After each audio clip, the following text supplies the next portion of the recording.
Varicose veins కి సరైన చికిత్స కోసం సంప్రదించండి ఎవిస్ హాస్పిటల్. నమస్తే రమ్మగారు. నమస్తే జయ. రమ్మగారు, ఇంటికి ఎవరైనా ఆడపిల్లలు కానీ లేకపోతే ముత్తైదువులు కానీ వచ్చి వెళ్ళిపోతున్నప్పుడు బొట్టు ఖచ్చితంగా పెట్టాలా? పెట్టకపోతే అదేమన్నా అంటే తప్పు కింద పరిగణించబడుతుందా? అంటే అనాదిగా మనకు తెలిసింది జయ, ఇవి పురాతనమైన పద్ధతులు. లక్ష్మీదేవి ఏ స్వరూపంలో ఉంటుందో తెలియదు మనకి. లక్ష్మిని గౌరవించాలి. లక్ష్మి అంటే ధనం అని కాదు, సమస్తమైన సమృద్ధి లక్ష్మీ స్వరూపమే. చదువుకుంటున్నాం, మనకు పుస్తకాలు లక్ష్మీ స్వరూపం. అవును, మరిన్ని పుస్తకాలు, మన పెన్నులు, మన పెన్సిల్, అదంతా లక్ష్మి సమృద్ధి. లక్ష్మి అంటే సమృద్ధి. మనకి ఒకటి కావాల్సి వస్తే దానికంటే ఎక్కువ ఉండేదంతా సమృద్ధే కదా. ఆరోగ్యం అంతే, ఐశ్వర్యం అంతే, ఇల్లంతే, వాకిళ్ళ సమస్తమైనవి బట్టలతో సహా ప్రతిదీ సమృద్ధి. ఈ సమృద్ధిని ఇచ్చేటువంటి ఆ శక్తి ఏ స్వరూపంలో గోచరిస్తుందో మనకి కనపడదు, మనకు తెలియదు. అది తెలియదు కాబట్టి మన ఇంటికి వచ్చిన లక్ష్మికి స్త్రీ స్వరూపం ఉంటుందని అనాదిగా మనం నమ్ముతున్నాం. అవును అవును, ఆమె శ్రీదేవి స్త్రీదేవత. పురుష రూపంలో కూడా రావచ్చు పురుష రూపంలో కూడా. అందుకని దానికి మనకు అతిథి దేవో భవ అని, వచ్చిన అతిథికి తాగడానికి మంచినీళ్ళు ఇవ్వండి, కాస్త మజ్జిగ ఇవ్వండి, కాస్త అలసిపోయేస్తే కాస్త తీర్చి కూర్చొని అయినా చల్లగా ఉండు, ఏదైనా ఒక ముద్ద అన్నం తిను అని మాట్లాడాలి. ఇవన్నీ మనకు ముందు నుంచి అలవర్చారు. మగవాళ్ళు విష్ణు స్వరూపాలు, స్త్రీలు లక్ష్మీ స్వరూపాలు అని కూడా మనకి అలవాటు చేశారు. ఇప్పుడు ఇవి వచ్చిన వాళ్ళు ఆడపిల్లలు కానీ, తర్వాత స్త్రీలు ఎవరైనా ముత్తైదులు కానీ వస్తే గౌరవించటం, వాళ్ళని ఎట్లా బొట్టు ఉంచటం, గౌరవించటం అంతే కదా. అవును, బొట్టుంచి ఏదైనా ఓ పండో, ఓ పువ్వో, రవికల బట్టో, ఓపిక ఉంటే ఇంకా ఏమిటో, అవన్నీ మన దగ్గర లేవు. అయినా సరే ఏవో అరటిపళ్ళు ఏవో ఉంటాయా, 2 ఖర్జూర పళ్ళు అయినా ఏదైనా ఒకటి గౌరవించి పంపించడం మన విధానం. ఇలా గౌరవించబడిన స్త్రీ వల్ల మనకి లక్ష్మి కలిసి రావచ్చు. ఆమె యందున్న లక్ష్మి గౌరవింపబడి మన యందు ఉండాలని భావించవచ్చు. రెండోది, స్త్రీలకి బొట్టు పెట్టడం. అది ఏంటంటే దీంట్లో ఒక చిన్న మార్మికమైన ఒక వ్యవహారం ఉంటుంది. ఇప్పుడు ఎవరో మన ఇంటికి వచ్చారు, వాళ్ళకి మన పట్ల ఎలాంటి ఇబ్బంది, అనాదర భావం కలిగిన, లేకపోతే ఈర్ష్యాసూయలు పుట్టిన ఏదో ఒక భావం కలుగుతుంది కదా. అదొక తీవ్రమైన భావం అనుకో, దాని దృష్టిపాతం మన మీద ఉండకూడదు. ఓహోహో, అందుకని ఈ నుదుటన ఉండే ఆజ్ఞాచక్రాన్ని చల్లబరుస్తాం మనం బొట్టు పెట్టి. అది వాళ్ళ దృష్టి పాజిటివ్గా మన మీద ఉంటుంది.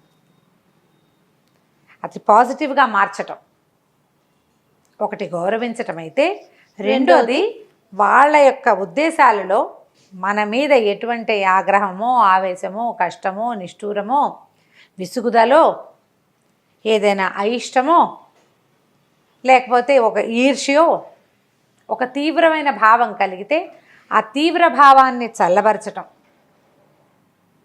ఆ స్త్రీలు, ఈ పుత్తైదులు లేదా కన్యపిల్లలు లక్ష్మీ స్వరూపాలు కాబట్టి ఆ వారిని గౌరవిస్తే లక్ష్మీదేవిని గౌరవించినట్లే అయ్యి మనకి మరింత సమృద్ధి పెంపొందుతుంది అన్న ఉద్దేశంతో ఇలా బొట్టు పెట్టడం అనేది ఒక సిద్ధాంతంగా అలవాటు చేశారు. అది పెళ్ళైన స్త్రీకైనా పెళ్ళి కాకపోయినా కూడా అంతే కదా గారు. పెళ్ళైన స్త్రీ ఖచ్చితంగా పెట్టాలి. వాళ్ళతో పాటు ఆవిడ చేతిలో చంటి పిల్ల, ఏడాది పిల్ల బుడ్డదానికి కూడా బొట్టు పెట్టాలి. ఆడపిల్లకి బొట్టు పెట్టాలి తప్పకుండా. ముత్తైదు పూర్తిగా గౌరీ స్వరూపం, బాలగౌరి చిన్నపిల్ల అయితే. ఇది ఒక ఆచారం, ఇది మన సంప్రదాయం, ఇది మన ఆచారం, ఇది ఒక మర్యాదమ్మా. ప్రధానమైంది ఇది ఒక మర్యాద. ఆ మర్యాదని మనం కొనసాగించుకోవాలి, అలవర్చుకోవాలి, పిల్లలకి నేర్పించాలి. ఉండండి బొట్టు పెడతాను అని చెప్పి ఉంచి బొట్టు పెట్టి పంపించాలి. ఆ బొట్టు పెడతాను ఉండు అన్నది ఒకసారి ఆజ్ఞగా భావించి లక్ష్మీదేవి మన ఇంట్లో స్థిర నివాసం కూడా చేయొచ్చు. ఆవిడ వెళ్ళిపోతుంది బొట్టు పెట్టించుకున్న ఆవిడ. ఆ బొట్టు పెడతాను ఉండు అన్న మాటని లక్ష్మీదేవి స్వీకరించవచ్చు. ఆ పాజిటివ్ దృక్పథంతోటే మనం బొట్టు పెట్టాలి. పెట్టేటప్పుడు మనం కూడా శ్రద్ధగా ముందు మన మొహాన్ని ఉంచుకుని అప్పుడు ఆ చేత్తో తీసి ముఖంలో పెట్టడం, ఏదైనా పండో ఫలమో ఏదో ఇవ్వటం. కుంకుమ బరట పడిపోకుండా కాస్త జాగ్రత్తగా పెట్టడం. ఈ కుంకుమ అనేది మంగళ ద్రవ్యం, చాలా జాగ్రత్తగా ఉంచుకోవాల్సిన ఆ పద్ధతి. ఇవన్నీ కూడా మనకు ముందు నుంచి అలవర్చారు చూడు.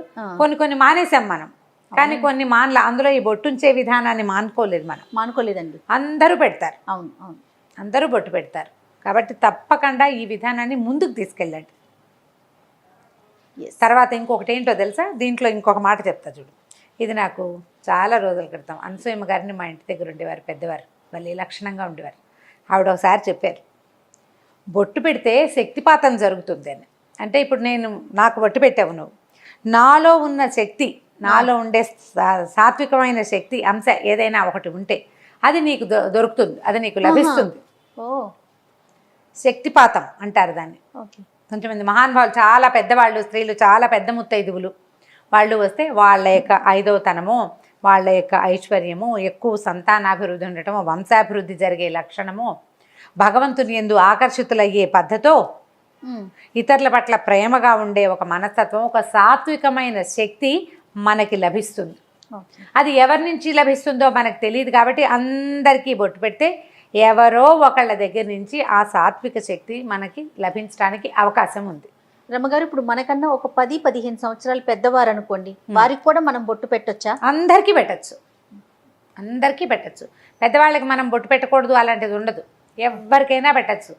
ముసలి మా అమ్మలకి కూడా, అంత పెద్దవాళ్ళకి బొట్టు పెట్టే అవకాశం లభిస్తే భగవంతుడు మన మీద మంచి కరుణ చూపించినట్టు. బొట్టు పెట్టచ్చు, పసుపు రాయొచ్చు. పెద్దవాళ్ళు కూడా చిన్నపిల్లలకి ఎప్పుడు రాస్తారు పసుపు రాయటం, బొట్టెట్టడము. ఏదైనా వాళ్ళు నోము చేసుకున్నారనుకో, ఓ 50 ఏళ్ళ ఆవిడ నోవు చేసుకుంది అనుకో, ఆ నోముకి తాంబూలం తీసుకోవడానికి ఒక చిన్నపిల్ల, 16 ఏళ్ళ పిల్ల, కొత్తగా పెళ్ళైన పిల్ల వచ్చిందనుకో, 18 ఏళ్ళ పిల్ల, ఆ పిల్లకి పసుపు రాసి బొట్టు పెట్టి దాని కాళ్ళకి దండం కూడా పెట్టచ్చు. లక్ష్మీ స్వరూపంగా, సాక్షాత్ గౌరీ స్వరూపం లేదా సాక్షాత్ లక్ష్మీ స్వరూపంగా భావించి బాలకి కూడా, చంటి పిల్లకి కూడా, 2 ఏళ్ల చంటి పిల్లకి కూడా దండం పెట్టచ్చు. ఈ బొట్టు పెట్టేదానికి పెద్దగా వయసులో తేడా లేవు. వాళ్ళు బొట్టు ఉంచుకునే అలవాటు ఉన్న వాళ్ళు కావాలి, విధానం ఉన్న వాళ్ళు అయితే చాలు. బొట్టు పెట్టడమే ఇక్కడ పెట్టచ్చు, సీమంతంలో పెట్టచ్చు, పైన కూడా నుదుట్లో పెట్టచ్చు, పాపిట్లోనూ పెట్టచ్చు, ముఖం మీద నుదురు మీద పెట్టడమే చాలా కరెక్ట్ పద్ధతి. ఇక్కడ ఆజ్ఞాచక్రంలో బొట్టు పెడితే కనుక వాళ్ళ తాలూకు శక్తి, వాళ్ళలో ఉన్న ఒక సాత్వికం వాళ్ళకి పోయి మనకి రాదు, వాళ్ళలో నుంచి కొంత శాతం మనకి లభిస్తుంది. ఆ ఆలోచనతోటి ప్రతి వాళ్ళకి బొట్టు పెట్టడము, ఇది ఈ అలవాటు ఉంచుకుంటే బాగుంటుంది. తప్పకుండా రమ్మగారు. నమస్తే. నమస్తే చెయ్యి.